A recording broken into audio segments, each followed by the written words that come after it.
वैसे तो भारत के विभिन्न प्रांतों में अलग-अलग किस्म के मंदिर हैं।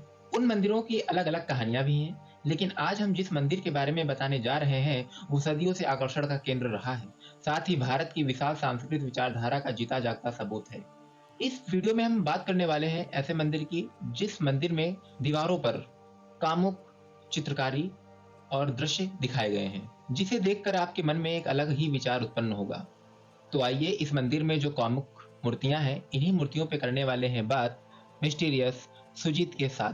विश्व पर्यटक स्थल खजुराहो वैसे तो मंदिरों की बाहरी उकेरी गई कामुक कलाकृतियों के लिए जाना जाता है, लेकिन शाम ढलते ही इन मंदिरों का अलग रूप ही देखने को मिलता है। शाम होते ही जब इन मंदिरों पर ढलते सूर्य की रोशनी पड़ती है, तो यह बिल्कुल सोने जैसे दिखाई देते हैं।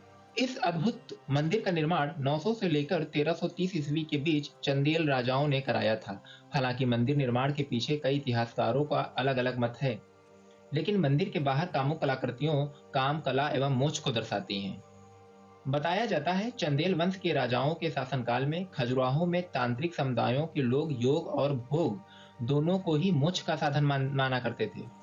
खजुराहो के मंदिरों में बनी ये मूर्तियां उनके क्रियाकलापों की ही देन है। हजारों साल पहले बनाए गए यह मंदिर आज भी उनका जीता जागता सबूत है।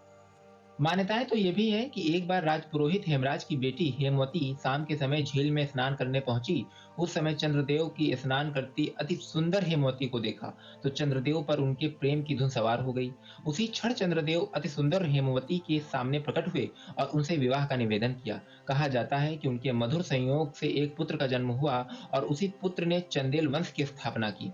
हेमवती ने समाज के डर के कारण उस पुत्र को वन में करड़ावती नदी के तट पर पाला था। पुत्र को चंद्रवर्मन नाम दिया गया था। अपने समय में चंद्रवर्मन एक प्रभावशाली राजा माना गया था। चंद्रवर्मन की माता हेमवती ने उनके स्वप्न में दर्शन दिए और ऐसे मंदिरों का निर्माण के लिए कहा जो समाज को ऐसा संदेश दें जिससे समाज में कामेच्छा को भी जीवन और अन्य पहलुओं के समान अनिवार्य समझा जाए और कामेच्छा को पूरा करने वाला व्यक्ति कभी दोषी न हो।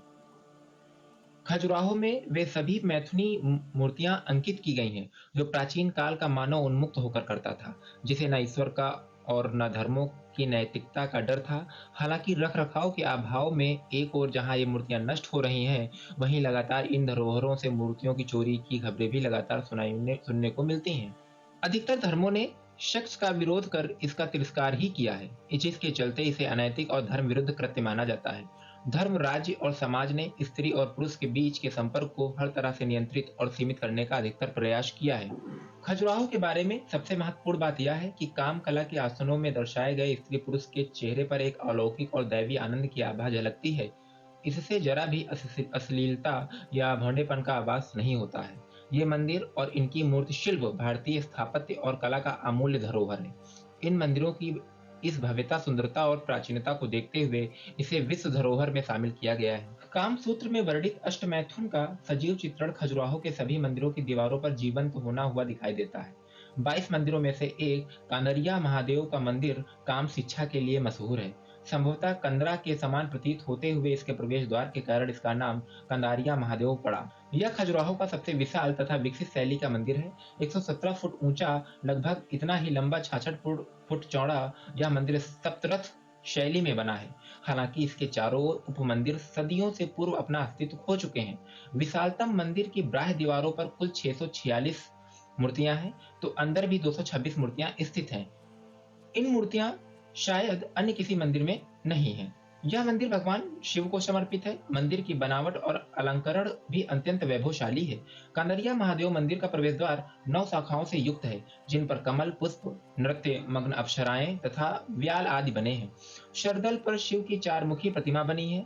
इसके पास ही ब्रह्मा एवं विष्णु भी विराजमान है। इसके पास ही गर्भगृह में संगमरमर का विशाल शिवलिंग स्थापित है। मंडप की छतों पर पाषाण काल के सुंदर चित्र देखे जा सकते हैं। इस मंदिर का निर्माण राजा विद्याधर ने मोहम्मद गजनवी को दूसरी बार परास्त करने के बाद 1065 ईस्वी के आसपास करवाया था। बाह्य दीवारों पर सुर सुंदरी, नर किन्नर, देवी देवता व प्रेमी युगल आदि के सुंदर रूप में अंकित हैं। मध्य की दीवारों पर कुछ अनोखे मैथुन दृश्य चित्रित हैं।